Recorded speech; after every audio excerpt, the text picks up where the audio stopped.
Hi, welcome to Kids Cooking Local. I'm Lance Kosaka. I'm the executive chef at 53 by the Sea restaurant. Today we're going to be doing a Spam, cheddar cheese, and green onion omelet. And let's go. Today we're going to be doing a frittata. The reason why I chose this is frittatas are easy, they're economical, you can do whatever you want with it. So just remember that today, this is just a guideline, but a lot of times you always have eggs at home, and you just think, and whatever ingredients you use, just think what you can switch out. Today we'll be using Spam. So if you don't have Spam, you can put luncheon meat. You want to switch it out, you put Portuguese sausage, what kind of cheeses. If we use cheddar today, you can put whatever you have at home inside.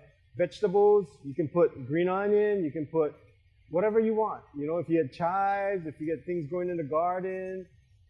So today, that's what we're going to do. So just think of this as a guideline, as a template, and use whatever you want taking place. And just think things taste good together. Like, what do you eat with eggs?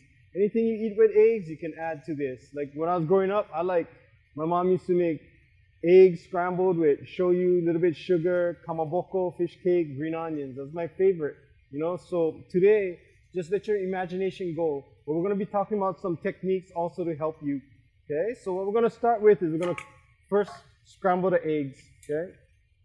So these are local eggs from TKG Farms, yeah? So it's important, don't crack your eggs like this, because you know what? You can get bacteria into the egg itself. Always crack it on a flat surface, okay?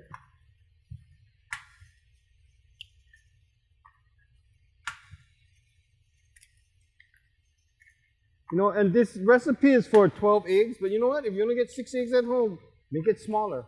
Utilize what you have. Don't worry. I just want you to cook at home, have fun.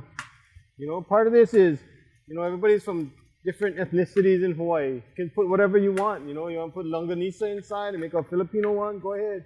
You want to make a Korean one, you can put kimchi and whatever you have in the fridge, yeah? So don't box yourself in, and say, oh, I can't make this because I don't have this, okay?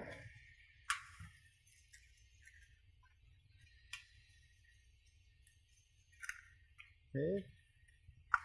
So we have our eggs inside, but what's really important is always season your food, okay? Every step you go. So we're going to be putting some kosher salt. If you don't have kosher salt, you have regular table salt, it's a lot finer, so you're going to put less, okay? So be careful about that. And then also to this, we're going to add a little bit of milk. Okay? What the milk and the salt do is the liquid will make it softer, the eggs, and make it more tender and juicy. If you don't have milk at home, put a little bit of water. It's okay, yeah? And then, you can use a whisk and stuff, but the best thing for me is just a fork. Because sometimes if you use a, fancy thing like a appliance or a mixer or something, it's going to overwork the eggs. What you want is just to break down the yolks and mix it with the whites, so you get a little texture inside there too. And the thing is, when you break up the whites is when you hit the bottom of the bowl. So if you get that tap, tap, tap, that helps it to, break down the eggs, okay? So you don't need fancy equipment. All you're going to need is a frying pan. Hoping Teflon is better, a fork, spatula, and your knife, okay? So like in cooking, they always teach you like French is mise en place, means everything in place. So before we start, we're going to get everything prepped up and ready to go, okay? We're going to cut the onion. So the onion has 2 ends. This is the root end, okay? So you want to clean it off a little bit. And then this end, the top end, we're going to slice off more. This root end, you don't want to cut too much. You still want it to have a little bit, of the root attached, so it's going to hold the onion in place. Also, too, when you cook and you work, always be neat, yeah? When you cut too, always be safe. Don't cut like this where something's going to roll around. Always put it where it's flat. It's safer. Yeah? We're going to peel off the onion. Skin is hard. Sometimes even if you peel the skin, the next layer is also hard. So you take that off too. You can tell it's very rubbery. Okay? So you see how we have this end cut here, and this end we still have the root attached? That will help us when we cut. So when you cut, make sure you don't put your hand like this where it's dangerous. Always lay your hand flat. Make sure too that there's no small skin on here because that's very slippery on an onion and that makes it very dangerous. So make sure that your onion is nice and clean. So you put it down flat. What you're going to do is take your knife, just hold your hand like this, never like this so you don't get cut. Then we're going to cut from the top.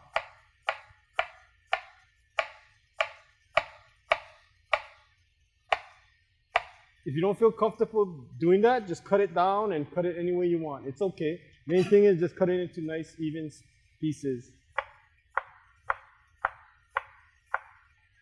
So if you cut it like that, you see how it already comes into dices? Yeah?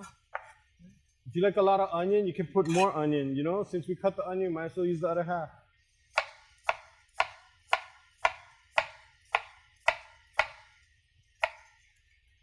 Always too, they call this the claw technique. Put your hand here, because if it's here, you can cut yourself. Like this, you'll never cut yourself, yeah? So you put it like that. And rest the blade against your finger. Always the knuckles, always with your curved in fingers, and you won't cut yourself. Okay. This in here, misjudge that. Okay. Then we're going to cut green onions, yeah? So most places, homes, you always have green onions, yeah? So I picked through these already, I cut off the bottoms, and I washed them already, yeah? Always wash your produce, yeah? Even if it comes from local place or, you know, some place that's, you know, reputable, make sure that you still wash your vegetables, okay? Very important. So this is the same technique too, you know, hold it together. And do what's easiest for you, what's safest for you, what you feel most comfortable. That's the best way to go, okay?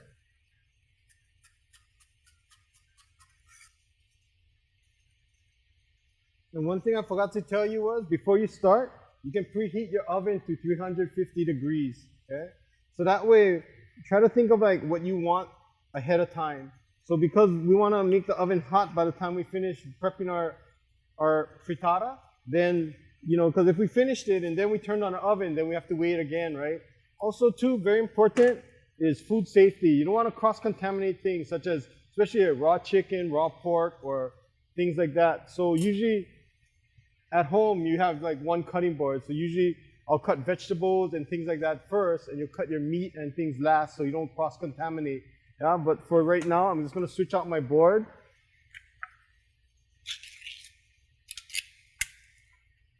So just be careful, very sharp. So when you're trying to get your Spam out too, easy way is you squeeze it, you get air inside. So once you get the air inside, things should pop out. Should pop out. There you go. And then do not just throw this in the trash. It's very dangerous. If somebody pushes down the trash or grabs it, get cut. So put it in your can and then smash the top. Then it won't come out in your trash can. Right? So with the Spam, same thing like how we cut other things, yeah? So you want to cut it because we have everything kind of small. You don't want it to be really big. You want to be able, when you eat the frittata, which is almost like a big omelet, you want every piece to get a little bit Spam inside. So if you just cut it into 4 pieces, it's not going to be evenly distributed in the frittata. Yeah? So keep it even like that, and you can just cut it however you want. But always be safe. Yeah? If it feels dangerous cutting it like this, turn it on the side. Yeah? You put it here neatly. See, it's flat. It doesn't roll. It's safe. Just cut it. Like, I've been doing this a long time, so I feel comfortable. But if you don't, take a little bit, and just take a little bit at a time where it's easier for you to grab. So these two, we can do the same thing. Just stack it a little bit. Make sure it's stable.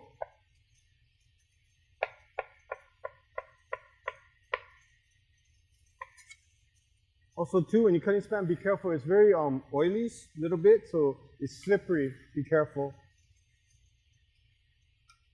And I use my knife to do this, but you know, if you don't feel comfortable, don't do that. Grab a scraper, or you know, you can just put it on the side of the cutting board, scrape it in.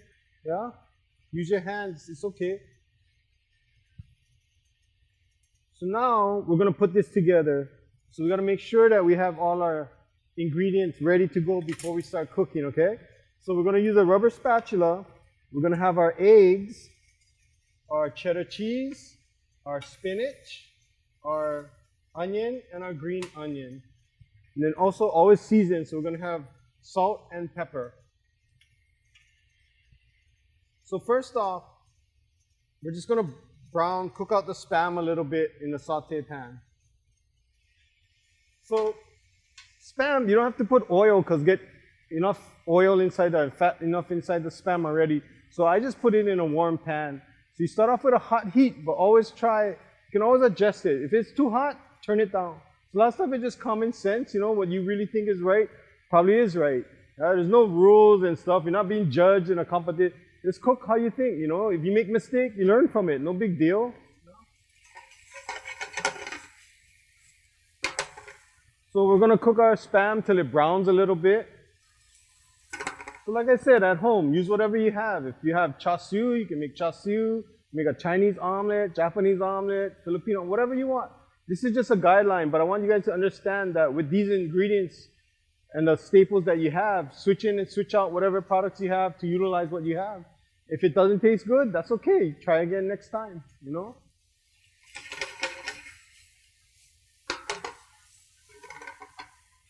Also too, make sure if you have a Teflon pan, it makes it a lot easier. But if you have a Teflon pan, don't use metal on it. Use rubber spatula, heat proof.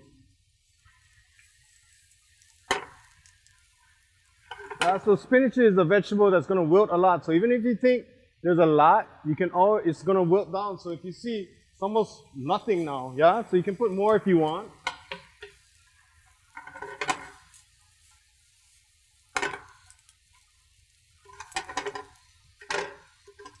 Then I'm going to put in my egg, okay? Then I'm going to put in my green onion. And my cheese.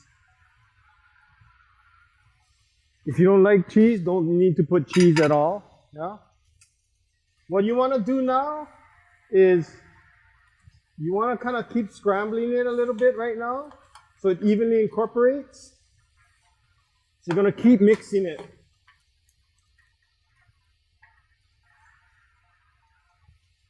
Okay, regular frittata, sometimes you cook it till it's almost cooked. Then you flip it, but that's dangerous. So what we're gonna do is we're gonna kind of cook it more on the stove top and we're throwing it in the oven. So what I'm looking for is as it cooks a little more, I'm gonna try to make a little pathway. And so when you go like that and it doesn't come back, that means it's kind of cooked enough where we're just gonna flatten it back in, make sure it's nice. Flatten it out evenly. And then we're going to throw it in the oven. So it's 350 degrees, about 5 minutes. If you like it more runny, you can take it out earlier. Yeah? Okay? So part of the thing about cooking is when you're at home and you're hungry, you don't have to always open a box and grab something. You can always make what you want. When I was small, like kimchi sandwich, white bread, mayonnaise, kimchi. If you have rice, you have anything, you can make. So the more little skills you learn, the more, you're not dependent on anybody to, oh, I'm hungry, what can I eat? You don't have to cook fancy meals, just cook easy stuff, okay? Just think about this as just like when you're eating rice or something. Whatever you put on top, it goes. So eggs are easy, but also too, fresh eggs are important. I use local eggs because you can tell when you look at the egg, the yellow is really yellow, the egg is high. If the egg is runny, that means it's getting older. Nothing wrong with that, but when you cook, if something is fresh, it's going to taste fresh. You're not going to get fresh from old. So try to do whatever the best you can afford. Everybody's tight on money, but get what you can. It doesn't have to be the best, but try and utilize the best that you can afford, and it should come out fine. This is how I like it. I like it a little softer. So you're gonna have to be careful because if you like it really hard, it'll come out easy. But the softer it is, it might be a little harder to come out. Okay?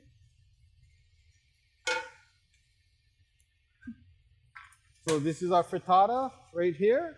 And you can cut it like a pie. So we look at it, you see how the egg is cooked through? So the egg is cooked through, but it's not dry. It shouldn't be, that's when you know it's overcooked. And that's why I told you put liquid, whether it be milk, a little bit water if you don't have milk. The salt is not only a flavoring enhancer, but it also will help tenderize the eggs a little bit. Yeah? So it's not runny, there's no lot of liquid. How fast is that? And you can eat and, make for your family to be happy. So thank you for joining us at Kids Cooking Local. Once again, my name is Lance Kosaka. I'm from 53 by the Sea restaurant. This is the frittata we made with the Spam, green onion, cheddar cheese.